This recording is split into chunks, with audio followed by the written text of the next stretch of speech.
నమస్తే. రుద్రాక్షలు ప్రత్యేక కార్యక్రమానికి స్వాగతం. రుద్రాక్ష జగత్రక్ష. ప్రముఖ రుద్రాక్ష నిపుణులు, వేదగణిత శాస్త్రవేత్త, ఎన్నో జాతీయ అంతర్జాతీయ అవార్డుల గ్రహీత డాక్టర్ పాండురంగారావు గారు మన స్టూడియోలో ఉన్నారు. మీ పుట్టిన తేదీ వివరాలు తెలిపి ఎటువంటి రుద్రాక్షలు ధరించాలో గురువు గారిని అడిగి నేరుగా తెలుసుకోవచ్చు. స్క్రీన్ మీద డిస్ప్లే అవుతున్న నెంబర్స్ చూసి కాల్ చేయొచ్చు. గురుగారు నమస్తే. ఓం నమ శివాయ. సో ఒక మోటివేషనల్ స్టోరీతో కార్యక్రమంలోకి వెళ్దాం. దానికి ముందు ఇది కార్తీక మాసం. కార్తీక మాసం అంటే శివకేశవులు ఇరువురికి ప్రీతిపాత్రమైనది. ఈ మాసంలో కార్తీక దామోదరుడుగా శ్రీ మహావిష్ణువుని, ఈ మాసానికి అధిపతిగా ఈశ్వరుణ్ణి కొలుస్తాం. ఈ మాసంలో పార్వతీ పరమేశ్వరులు కైలాసాన్ని వీడి భూలోక సంచారం చేస్తూ భక్తుల కోరిన కోరికలన్నీ నెరవేరుస్తూ మాసాంతం వరకు ఇక్కడే ఉంటారని ప్రతీక. ఈ మాసంలో రుద్రాక్ష ధారణ చేయడం అది ఒక అవకాశం. ఇది పూర్వజన్మ సుకృతం. అందుకని ఈ మాసంలో రుద్రాక్ష ధారణ చేయడం కోసం సంవత్సరం అంతా వెయిట్ చేసేవాళ్ళు చాలామంది ఉంటారు. అంతకుముందు ధరించి ఉన్న వాళ్ళు దానికి యాడ్ చేసుకుంటారు. కొత్తగా ధరించే వాళ్ళు ఎదురు చూస్తూ ఈ మాసం కోసం ఈ మాసంలో వేసుకుందాం అనుకుంటారు. రైట్. అందరికీ పార్వతీ పరమేశ్వరుల అనుగ్రహం కలగాలని కోరుకుంటూ ఓ చిన్న కథ. ఒక రాజుగారు ఒక చిలక మంచి స్నేహితులుగా ఉండేవాళ్ళు. చాలా మంచి లాజిక్ అడగొద్దు ఇక్కడ. చిలక రాజుగారు స్నేహితులు ఏమిటి కథగానే విందాం. సో రాజుగారు చిలక మంచి స్నేహితులు, ప్రాణ స్నేహితులుగా ఉంటే ఇలా కొనసాగుతోంది. ఒకరోజు చిలక రాజుని అడుగుతుంది, రాజా నేను ఒక్కసారి మా అమ్మా నాన్నలను చూసి వస్తాను. ఎంత టైం పడుతుందంటే, నాకు ఎక్కువ రోజులు ఉండలే, తొందరగా నువ్వు లేకపోతే ఉండలేని, తొందరగా వచ్చేయమంటాడు రాజు. ఎట్టి పరిస్థితుల్లో ఒక 3-4 రోజుల్లో వచ్చేస్తాను, బాగా దూరం కదా, వెళ్ళొచ్చేస్తానంటాడు. అంటుంది చిలక. సరే వెళ్ళరమ్మంటాడు రాజు. సరే చిలక వెళుతుంది, తల్లిదండ్రులు కలుస్తుంది, అంతా అయింది. మళ్ళీ రాజు కోసం రిటర్న్ వస్తూ ఉంటే ఒక ముని చెప్తాడు, ఈ ఫలం ఉంది చూసావా, ఈ చెట్టు, ఇది జీవ ఫలాలు, అమృత ఫలాలు ఇవి. ఈ ఫలం ఎవరు తింటే వాళ్ళు ముసలితనం పోయి యవ్వనం వస్తుంది, వాళ్ళ వయస్సు తగ్గిపోతుంది, యవ్వనంగా కనిపిస్తారు, మంచి గ్లో కనిపిస్తుంది ఫేస్లో, ముసలితనం పోద్ది, ముసలి వాళ్ళు తింటే యవనస్తులు అయిపోతారు అని చెప్తే సరే అనుకుంటుంది చిలుక, నా స్నేహితుడు రాజుకి ఈ ఫలాన్ని తీసుకెళ్ళిద్దాం, పాపం వయసు మీద పడుతోంది, ఇది ఉపయోగపడుతుంది తనకని చెప్పి స్నేహితుడి మీద ప్రేమతో ఆ ఫలాన్ని ఒకటి కోసుకొని బయలుదేరుద్ది. దూర ప్రాంతం కదా, దారిలో అలసటతో కాసేపు నిద్రపోదాం అనుకుంటుంది. నిద్రపోతుంది, పండు పక్కన పడుతుంది, నిద్రపోతుంది. ఒక పాము వచ్చి ఆ పండుని కాటేస్తుంది, అది విషపూరితం అయిపోతుంది. ఇది తెలియని ఈ చిలుక నిద్ర లేచిన తర్వాత ఫలాన్ని తీసుకొని బయలుదేరుతుంది. వెళ్ళిన తర్వాత రాజుకి ఇస్తుంది. రాజుకి ఇచ్చి, రాజా ఇది తీసుకుంటే యవ్వనం వస్తుంది, ముసలితనం పోతుంది, యవ్వనస్తులుగా తయారవుతారు. అంటే నువ్వు ఇంకా ముసలివాడు అవ్వలేదు, కానీ నీకు చాలా బాగా ఉపయోగపడుతుంది, నీకోసం తెచ్చానంటే చాలా సంతోషిస్తాడు రాజు. రాజు చాలా సంతోషించి ఆ ఫలాన్ని తిందామని కడిగిన తర్వాత కట్ చేస్తే ఓ మొక్క కింద పడుద్ది. అక్కడే ఉన్న పెంపుడు పిల్లి అది తిని టప్మని చచ్చిపోద్ది. రాజుకి డౌట్ వస్తుంది, ఇదేమిటిది అని చెప్పేసి చూస్తే అది విషపూరితం అయి ఉంటుంది. అప్పుడు ఈ ఫలాన్ని దూరంగా పాడేసేయండి, ఇక్కడ దగ్గర ఉంచకుండా నన్ను చంపేద్దామని తీసుకొచ్చి పన్నాగం వేసావు, ఇంత దుర్మార్గురాలు, ఇంతకాలం స్నేహంగా ఉంటే స్నేహితుడికి నువ్వు ఇచ్చే బహుమతి ఇదా, బహుమతిని తీసుకొచ్చి నాకు విషాన్ని చంపేద్దామని తీసుకొస్తావా అని చెప్పేసి మెడలు విరిచేసి చంపేస్తాడు. చిలక పట్టుకొని ఇలా మెడలు విరిచేసి దాన్ని రెండుగా చేసి చంపేస్తాడు. చంపేసి పక్క తీర్చుకున్నాను అనుకుంటాడు. కొంతకాలం అయిన తర్వాత ఎక్కడైతే ఈ ఫలం పారేసాడో అందులోంచి ఒక మొక్క వస్తుంది. మొక్క పెద్దదవుతుంది, ఫలాలు వస్తాయి. ఒక ముసలామె అట్నుంచి వెళుతూ ఆ ఫలం తింటుంది, యవ్వనంగా మారిపోద్ది. తర్వాత రాజుకి విషయం తెలుస్తుంది.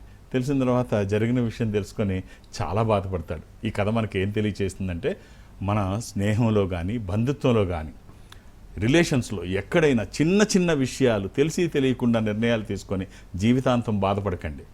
టైం అన్నిటికీ సమాధానం చెప్తుంది. ఉద్రేకాలు, ఆవేశాలు పనికిరావు. ఒక్కసారి మీరు వేచి ఆలోచిస్తే అది నిజం కాకపోవచ్చు.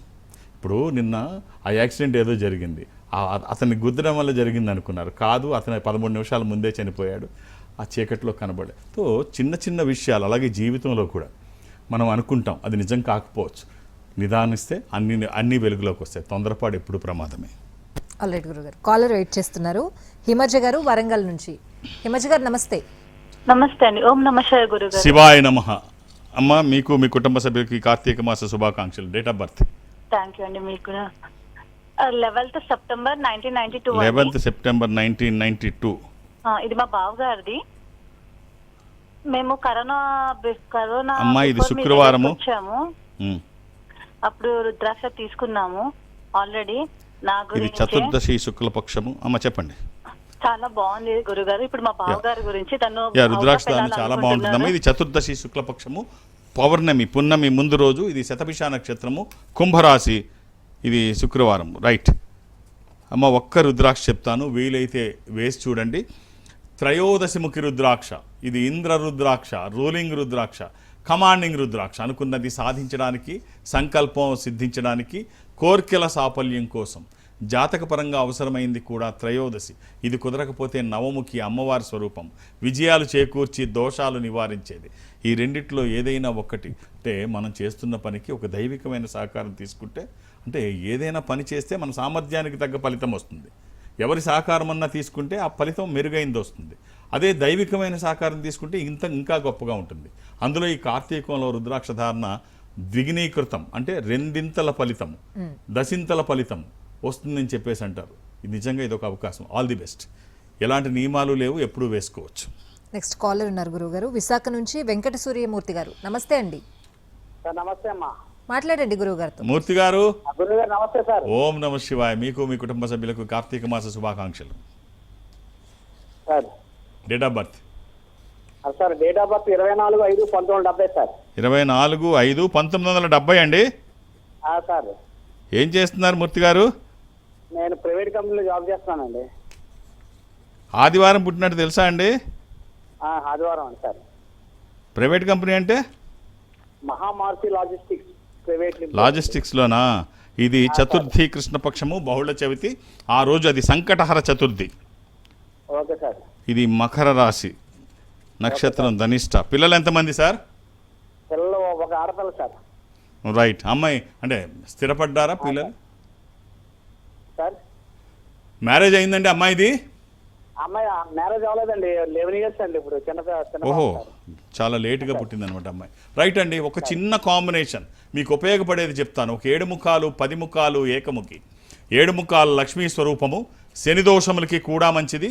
దశముఖి విష్ణు స్వరూపము, మానసిక ఒత్తిళ్లు తగ్గడానికి, వాస్తు దోషములు పోవడానికి, న్యాయపరమైన చిక్కులు అధిగమించడానికి. ఏకముఖి రుద్రస్వరూపము, అపమృత్యు బాధలు లేకుండా. కుదిరితే 3, లేకపోతే ఏదైనా ఒక్కటి. అలా అని ఏది పడితే అది వేయకండి. దురదృష్టం రుద్రాక్షల్లో 100కి 99 నకిలీయే ఉంటాయి. ఒక్కటైనా మంచిది వేయండి, ఆ ఫలితం ఒక అద్భుతం. రైట్ గురుగారు, కాలర్ ఉన్నారు, తీసుకుందాం. అంతకంటే ముందు అంటే మన మనసు మంచిది కాకపోతే మన చుట్టూ ఎన్ని విషయాలున్నా అది వ్యర్థమే అని చెప్తూ ఉంటారు. అవును, ఒక రకంగా నిజమే, అది అబద్ధమేం కాదు. ఇప్పుడు మంచి జరుగుతున్నప్పుడు వరుస మంచే జరుగుతూ ఉంటాయి. చెడు ఏదైనా జరుగుతుంటే వరుస చెడులే జరుగుతూ ఉంటాయి. మన మనసు మంచిగా ఉంటే వచ్చే పనులు మంచిగా ఉంటాయి. చెడు ఆలోచనలు ఉంటే చెడు ఉంటాయి. మనం ఎంత గొప్పవాళ్ళమైనా మన మనస్సు మంచిది కానప్పుడు, అంటే ఇప్పుడు విహారయాత్రలకో లేకపోతే మనశ్శాంతి కోసం కాశ్మీరు, ఎక్కడికి వెళ్తారు. నీ మనసులో ఆందోళన ఉంటే నువ్వు అక్కడ ఎంత ప్రదేశం ఎంత గొప్పగా ఉన్నా నీ మనసులో ఆందోళన తగ్గకపోతే అదేమీ చేయలేదు. సో నువ్వు మంచివాడు కాకపోతే నీ దగ్గర ఎన్ని బలాలు ఉన్నా వ్యర్థాలే. కర్ణుడి కంటే బలమైన వాడు ఎవడు ఉండడు. కర్ణుడి దగ్గర ఉన్న ఆయుధాలు, కర్ణుడి దగ్గర ఉన్న విద్యలు, కర్ణుడి పుట్టుకతో వచ్చిన బలాలు ఇవన్నీ సామాన్యమైనవి కాదు. అయితే దుష్టులతో స్నేహం చేయడం వల్ల అవన్నీ వ్యర్థాలయ్యాయి. ఒకరోజు అర్జునుడు అడుగుతాడు కృష్ణుణ్ణి, కృష్ణ, ఈ నా గాంధీవం ముందు కర్ణుడి దగ్గర ఉన్న అస్త్రాలు ఏ పాటి అంటాడు. ఏ పాటి? గడ్డిపూతతో సమానం కదా, నా దగ్గర ఉన్న గాంధీవం అంత గొప్పది కదా అంటే, అర్జున తొందరపడి మాట్లాడుకు, తన దగ్గర ఉన్నది విజయధనుస్సు, మిగిలిన ఏమున్నాయో పక్కన పెట్టు, శివ విజయధనుస్సు. పరశురాము అంటే ఈశ్వరుడి దగ్గర నుంచి పరశురాముడి దగ్గర నుంచి కర్ణుడికి వచ్చాయి. అది ఒక్కటి ఎక్కువ పెట్టక్కర్లేదు. అది కనుక అతని చేతిలో ఉంటే చుట్టుపక్కల 4 యోజనాల వరకు ఎంతమంది యోధులున్నా ఎవరు ముల్లోకాల్లో ఎవరు ఏమీ చేయలేరు. త్రిపురాసుర వధ సమయంలో ఉపయోగించిన విల్లు, అది ఈశ్వరుడే స్వయంగా ఉపయోగించిన విల్లు, అంత శక్తివంతమైంది. అది చేతిలో ఉన్నంత వరకు నువ్వు కాదు కదా, ఈశ్వరుడే వచ్చి యుద్ధం చేసినా అక్కడ ఏమీ జరగదు. ఆయన చేతిలో బలమైన విల్లు, అది విజయధనుసు అంత గొప్పది.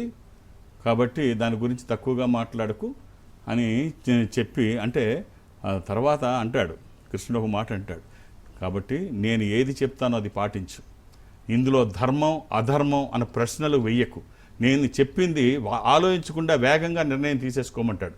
అందుకనే విల్లు చేతిలో లేనప్పుడు కింద పడిపోయినప్పుడు రథాన్ని తను ఎత్తుకుంటున్న టైంలో కొట్టేయమంటాడు కృష్ణుడు. అతని చేతిలోకి విల్లు వచ్చిందా, విజయధనుస్సు వచ్చిందా, నువ్వు కాదు కదా, 3 లోకాల్లో ఉన్నాడు, ఎవడో ఏమీ చేయలేడు. సో కొట్టేయమంటాడు, కొట్టేస్తాడు. సో అన్ని గొప్పతనాలు ఉన్నా ఎప్పుడు పోవాలో అప్పుడు పోయాడు. కృష్ణుడు ఇంకో మాట అంటాడు, గడ్డి పరకతో సమానం అన్నావు కదా, మంచివాళ్ళైతే, ధర్మం అయితే, గొప్పవాళ్ళైతే గడ్డి పరకలు కూడా ఆయుధాలుగా మారిపోతాయి. సీతాదేవి గడ్డి పరకని చూపించి రావణుడికి, ఈ గడ్డి పరక కంటే బలమైన అస్త్రాలతో రాముడు చంపేస్తాడు. సో గడ్డి పరకని తక్కువ, గొప్పవాళ్ళ చేతిలో గడ్డి పరకున్నా గొప్పదే, బలవంతుల చేతిలో ఇంత పెద్ద ఆయుధాలు ఉన్నా కూడా వ్యర్థాలే. సో నువ్వు మంచివాడు కాకపోతే ఎన్ని బలాలున్నా వ్యర్థమే. ఆల్ రైట్, కాలర్ వెయిట్ చేస్తున్నారు గురుగారు. మల్లిక గారు హైదరాబాద్ నుంచి. మల్లిక గారు నమస్తే.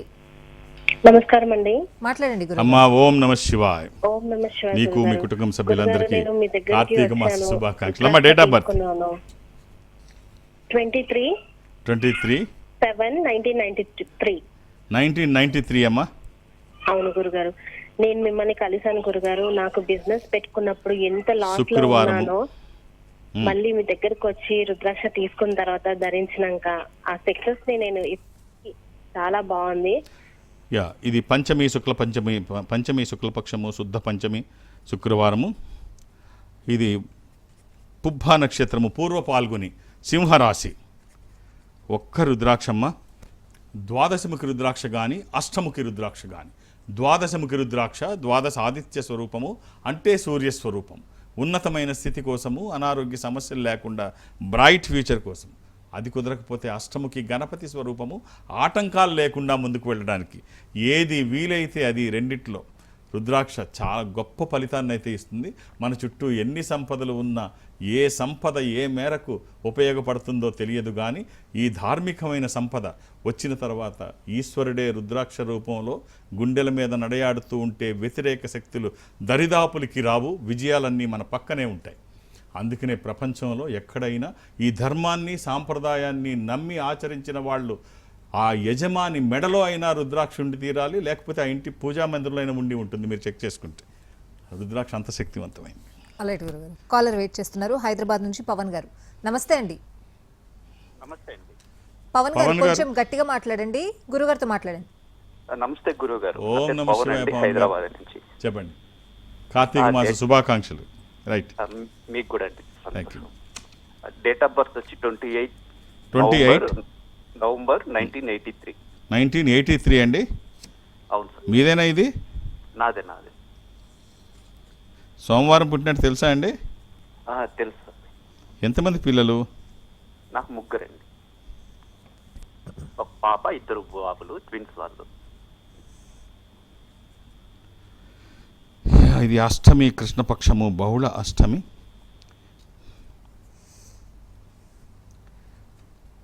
ఇది కన్యా రాశి. సార్ ఒక్క రుద్రాక్ష, ఒకే ఒకటి, 11 ముఖాలు, ఏకాదశముఖి, ఏకాదశ రుద్రస్వరూపము. ఇది హనుమాన్ స్వరూపము కూడా. ఆధ్యాత్మికంగా మంచిది, ఆరోగ్యపరంగా మంచిది, భయాందోళనకి అవకాశం లేనటువంటిది. ఈ ఒక్క రుద్రాక్ష వేసి చూడండి, మార్పు మీరు చూస్తారు. All the best. రైట్ గురుగారు. కార్తీక మాసం కాబట్టి రుద్రాక్షల గురించి ఒకసారి మాట్లాడుకుందాం. ఏకముఖి గుండ్రంగా ఉండే రుద్రాక్ష అసలు దొరకడం చాలా కష్టం అంటారు. ఇది నిజమా గురుగారు? ఎందుకంత ప్రాముఖ్యత దానికి? అంటే రుద్రాక్షలు ఏకముఖిలో అర్ధచంద్రాకారంలో ఉంటుంది. దాన్ని ఏకముఖి అని అనుకుంటారు, అంటాము కూడా. కానీ దాని కరెక్ట్ పేరు ఏమిటంటే చంద్రాకారంలో ఉంటుంది. దాన్ని చంద్రాక్షి, చంద్రముఖి అని అంటాం. అది ఏకముఖిగా పరిగణిస్తాం. ఏకముఖికి ఉండేటువంటి లక్షణాలన్నీ దానికి ఉంటాయి.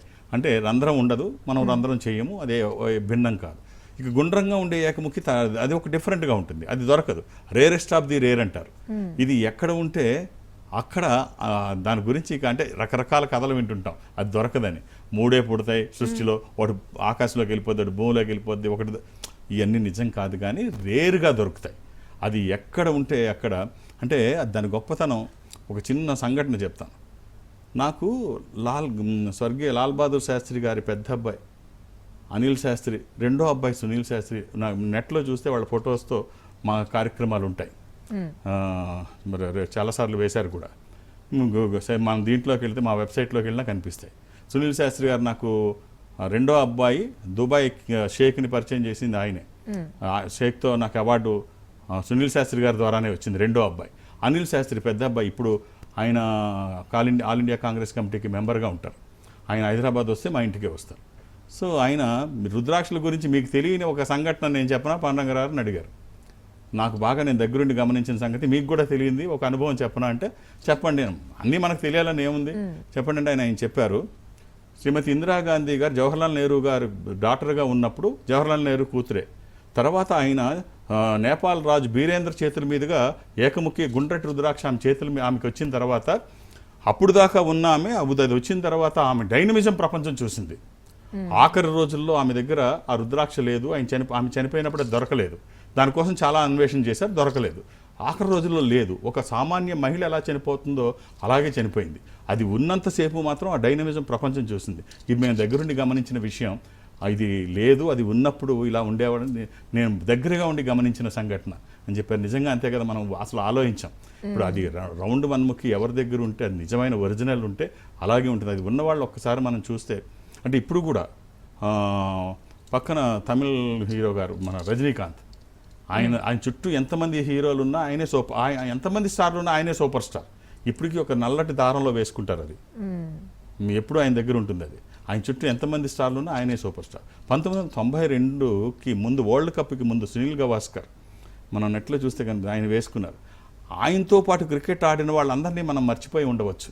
బట్ ఆయన ఎప్పుడూ లైమ్ లైట్లోనే ఉంటారు. టీమ్ మేనేజర్ గానో, కామెంటేటర్ గానో, ఇలాగ మనం చెప్పుకుంటూ పోతే అది ఎక్కడ ఉంటే ఎక్కడ వాళ్ళు సినిమా బండార్ నాయకే కావచ్చు, ఇలా ఎవరిని తీసుకున్నా అది వాళ్ళ దగ్గరికి వచ్చిన తర్వాత ఆ డైనమిజం మనం చూస్తూ ఉంటాం, గొప్పతనం చూస్తూ అంత మరి ఇంత అరుదుగా దొరికేది ఎలా దక్కించుకోవాలి? కష్టమే. దాని పేరు చెప్పి మోసాలు ఎక్కువ ఉంటాయి. సో దాని వెనక వెళ్ళకండి. అది చాలా కష్టం, దొరకడమే చాలా కష్టం, రేర్గా ఉంటాయి. ఈ సంస్థలో దొరకడానికి అవకాశం ఉంది. ఒకసారి కనుక్కుంటే చెప్తారు. IGI సర్టిఫికెట్ ఉంటేనే దాని జోలికి వెళ్ళండి. ఆ సర్టిఫికెట్ లేకపోతే, అంటే ప్రపంచంలో ఖరీదైన డైమండ్ని కొలిసే పరికరం ఏదైతే ఉంటుందో వాళ్ళు, అంటే ఢిల్లీలో సర్టిఫై చేస్తే గవర్నమెంట్ తరపున IGI సర్టిఫికేషన్ ఉంటేనే దాని జోలికి వెళ్ళండి. ఈ సంస్థలో ఆ సర్టిఫికెట్తో ఉన్నాయి నాకు తెలిసి. ఆల్ రైట్, కాలర్ వెయిట్ చేస్తున్నారు గురువు గారు. ప్రకాష్ రెడ్డి గారు హైదరాబాద్ నుంచి. నమస్తే అండి. నమస్తే అండి.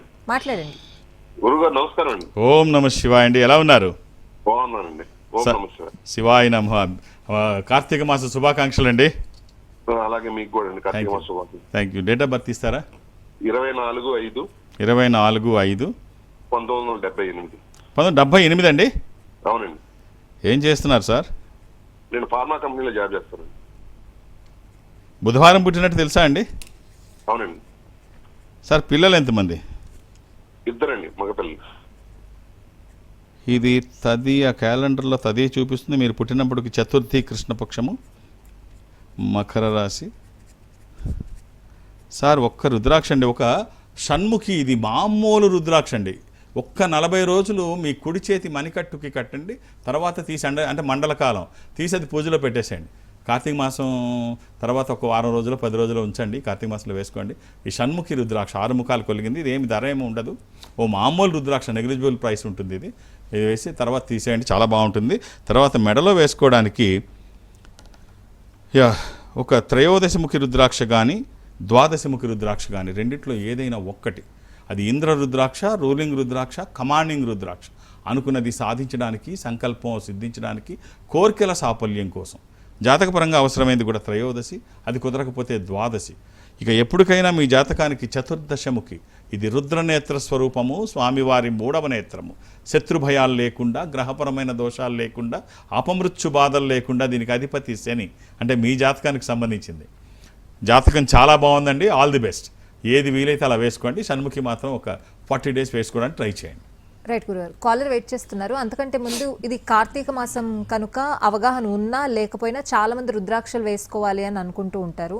సో అలాంటి వాళ్ళు మిమ్మల్ని సంప్రదించాలి అనుకున్నప్పుడు చాలా మందికి కాల్ కనెక్ట్ అవ్వదు. మీరు ఎక్కడెక్కడ అందుబాటులో ఉంటారు, ఎలా సంప్రదించాలి? నేను ఒక ఆధ్యాత్మిక సంస్థలో ఉంటున్నాను. ఈ సంస్థ ప్రపంచవ్యాప్తంగా ఉంటుంది. జనరల్గా నాకు ఎక్కడికి వెళ్ళడానికి అవకాశం లేకపోయినా గురువారం ఈ సంస్థ బ్రాంచుల్లో ఏదో ఒక దానికి నేను వెళ్ళడం ఒక సాంప్రదాయంగా కొనసాగుతోంది చాలా కాలంగా. ఈ వచ్చే గురువారం నాడు నేను బెంగళూరు కార్యాలయంలో, అంటే సౌత్ ఇండియా మాత్రమే అటెండ్ అవుతాను. దక్షిణ భారతదేశంలో మీరు ఎవరైనా నాతో మాట్లాడాలనుకుంటే, ఈ సంస్థకి దగ్గరగా మీరుంటే, అది చెన్నై కావచ్చు, బెంగళూరు, విశాఖపట్నం, విజయవాడ, తిరుపతి, రాజమండ్రి, శ్రీశైలం, వేములవాడ, కాళహస్తి, ఏదైనా మీరు అక్కడికి వెళితే వాళ్ళతో మాట్లాడించే ప్రయత్నం చేస్తారు. మాట్లాడే ప్రయత్నం నేను చేస్తాను. అలాగే హైదరాబాద్లో నన్ను కలవడానికి నేను ఎవరికి అపాయింట్మెంట్స్ ఇవ్వను, ఏ రికమెండేషన్ తీసుకోను. నన్ను కలవడానికి ఏమీ అక్కర్లేదు, నేను ఉన్నప్పుడు వస్తే చూసేస్తాను. సో కాబట్టి ఏమీ అవసరం లేదు. నేను ఎప్పుడూ ఇక్కడే ఉంటాను, ఒక్క గురువారం తప్ప. శని ఆదివారాలతో కలిపి అన్ని రోజులు హైదరాబాద్కే పరిమితం. గురువారం రేపు సోమవారం నాడు, అంటే సోమవారం అంటే రేపు సోమవారం కాకుండా కమింగ్ మండే మా అమ్మాయి శ్రావణి మాత్రం విశాఖపట్నం కార్యాలయం ఉంటుంది. మా అమ్మాయి శ్రావణి చాలా కాలం తను ఈ అధ్యయనంలోనే ఉంటూ దాదాపు 1 సంవత్సర కాలం రెస్ట్లో ఉండి మళ్ళీ ఈ సంవత్సరం అధ్యయనం, అంతకుముందు అధ్యయనానికి ఏం లోటు లేదు తనకి. మీరు తన ప్రోగ్రామ్స్ చూసుంటారు. మళ్ళీ బాగా స్టడీస్లోకి వెళ్ళిన తర్వాత, ఈ రుద్రాక్ష స్టడీస్కి వెళ్ళిన తర్వాత మళ్ళీ ఇప్పుడు తను వచ్చింది రేపు సోమవారం, అంటే రేపు కాకుండా ఆ పై సోమవారం విశాఖపట్నం కార్యాలయంలో తను ఉంటుంది. ఆల్రెడీ గురుగారు కాలర్ వెయిట్ చేస్తున్నారు. సుజాత గారు అన్నమయ్య జిల్లా నుంచి. సుజాత గారు నమస్తే. నమస్తే మేడం. మాట్లాడండి గురుగారు. గురుగారు నమస్తే. ఓం నమ శివాయ. ఎలా ఉన్నారమ్మా? బాగున్నాం స్వామి. కార్తీక మాస శుభాకాంక్షలు. మీకు కూడా శుభాకాంక్షలు. ఏమిటమ్మా డేట్ ఆఫ్ బర్త్ ఇస్తారా? 2007 17 మార్చి. ఎవరిదమ్మా ఇది? మా బాబుది స్వామి. గురుగారు. అమ్మా శనివారం పుట్టినట్టు తెలుసా? అవునవును గురుగారు. ఎంతమంది పిల్లలు మీకు? 2. ఇది నవమి శుక్లపక్షము, శుద్ధ నవమి. ఇది మిథున రాశి. ఈ అబ్బాయికి మీరు ఇవ్వాల్సిన రుద్రాక్ష అష్టముఖి. ఇది గణపతి స్వరూపము. విఘ్నాలు లేకుండా ముందుకు వెళ్ళడానికి, నిర్విఘ్నంగా అన్ని పనులు చేసుకోవడానికి, కెరీర్ కోసము, ఎడ్యుకేషన్ కోసము. ఇది వాక్కుకి సంబంధించి, నాలెడ్జ్కి సంబంధించి ఓ మామూలు రుద్రాక్ష. బట్ అది వేసుకుంటే ఇన్ని ఫలితాలు వస్తాయంటే ధరించిన వాళ్ళు చెప్తారు ఎంత బాగుంటుందో. ఆల్ ది బెస్ట్ అమ్మా. ఆహార నియమాలు ఏమీ లేవు, ఎప్పుడు వేసుకోవచ్చు. ఆల్రెడీ గురుగారు, అయితే చాలామంది మనం చూస్తూ ఉంటాం కూడా, ఎంత కష్టపడితే అంత సుఖపడతారు అని చెప్తూ ఉంటారు. అట్లాంటి కొన్ని ఉదాహరణలు కూడా మనకి తెలుసు. కానీ ఇది యాదృశ్చికంగా జరిగేదా? నిజంగా ఇలా ఉంటుందా గురుగారు? లేదు, నిజంగానే వాదార్పు కోసం చెప్పే మాటలైతే కాదు. అంటే చీకటి తర్వాత వెలుగు ఖచ్చితంగా ఉంటుంది. మనకు కష్టం ఎదురైతే, కష్టం ఎప్పుడైతే తెలిస్తే కదా సుఖాన్ని ఎంజాయ్ చేయగలుగుతాం. కష్టం తర్వాత ఖచ్చితంగా తాళం కప్పు తయారు చేసేవాడు దాని కీ కూడా తయారు చేస్తాడు. కష్టం వస్తే ఖచ్చితంగా రిలీఫ్ ఉంటుంది. ముందు సుఖం ఉంటే తర్వాత ఇబ్బంది అయిపోతుంది. కష్టం వస్తే సుఖాన్ని బాగా ఎంజాయ్ చేయగలుగుతాం, ఇంకా మంచి సుఖాల్లోకి వెళ్ళగలుగుతాం. అంటే కష్టపడమని నా ఉద్దేశం కాదు, కష్టపడితే మంచిది, కష్టం తెలిస్తే మంచిది. ఇప్పుడు అందరికీ తెలిసిన ఒక గొప్ప కష్టం గురించి చెప్తాను. ఎంత గొప్ప అంటే నెల్సన్ మండేలా పడిన కష్టం ఎవరు పడలేదంటే అతిశయోక్తి కాదేమో. అంటే ఎంత దురదృష్టకరమైన పరిస్థితి అంటే, ఆయన 1918 జూలై 18 ఆయన జీవితంలో చాలా ముఖ్యమైన అంశం. 1918 జూలై 18 ఆయన పుట్టారు. తర్వాత ఆయనకు 62 సంవత్సరాల వయసులో 27 సంవత్సరాలు జైలు శిక్ష అనుభవించారు. ఈ జైలు శిక్ష అనుభవించడం మామూలు విషయం కాదు. ఆయన 6 అడుగుల హైట్ ఉంటే 6 అడుగుల హైట్ 5 అడుగులు జైల్లో పెట్టారు. 5 అడుగులు కాళ్ళు చాపుకొని పడుకోవడానికి కూడా వీలు లేకుండా. లోపల లైట్ ఉండదు. బయట పగలు ఆఫ్రికాలో ఎండలు ఎలా ఉంటాయో తెలుసు కదా, ఆ మండు టెండల్లో ఆయన్ని ఆ చీకటి గదిలోంచి తీసుకొచ్చి రాళ్ళు కొట్టించేవారు. ఎండ తీవ్రంగా ఉన్నంతసేపు రాళ్ళు కొట్టించి మళ్ళీ ఎండ తగ్గంగానే చీకటి గదిలో పడేసేవారు. ఆ లైటింగ్లో చిన్న కాగితాలు దొరికితే the long journey to freedom అని చెప్పి, I could not remembering correctly, the long journey to freedom. ఆ బుక్ ఒక అద్భుతమైన పుస్తకం. అది ఆ చిన్న ముక్కల మీద రాసి అసలు ఆ కష్టం వర్ణనాతీతం. తర్వాత ఆయన 90లో రిలీజ్ అవుతారు. ఫిబ్రవరి 18 ఫిబ్రవరి 18వ తారీఖున మళ్ళీ రిలీజ్ అవుతారు 90లో. ఆయన ఎంత కష్టపడ్డారంటే ఇక 94లో ఆయన దేశానికి అధ్యక్షుడయ్యారు. ఇక ఆయన జాతిపితగా ఆయన గొప్పతనం ఇక మనం చెప్పక్కర్లేదు. తర్వాత ఆయన ఆ దేశానికి అధ్యక్షుడు అవ్వడం ఇక ఒకటి కాదు. సో ఆయన పడిన కష్టం ఎవరు పడలేదు. తర్వాత అంత గొప్ప పదవి ఆయనకు వచ్చింది అధ్యక్షుడిగా. సో ప్రపంచానికి తెలిసిన ఈ కథ, ఆయన్ని పెట్టిన హింస ఎవరు హింసపడలా. సో అలా హింసపడమని చెప్పడం కాదు, కానీ కష్టం వస్తే ఆందోళన పడకండి, రిలీఫ్ ఖచ్చితంగా ఉంటుంది. కష్టే ఫలి అంటారు, కష్టానికి ఫలితం ఉంటుంది. ఆందోళన పడకండి, ఖచ్చితంగా అది రిలీఫ్ ఉంటుంది. ఆల్రైట్ గురుగారు, ఇవాళ కార్యక్రమంలో చాలా విషయాలు షేర్ చేసుకున్నారు. అలాగే కాలర్స్కి కూడా మంచి రుద్రాక్షలు సజెస్ట్ చేశారు. థ్యాంక్ యూ గురుగారు. ఓం నమ శివాయ. ఇది వాళ్ళ కార్యక్రమం. నమస్తే.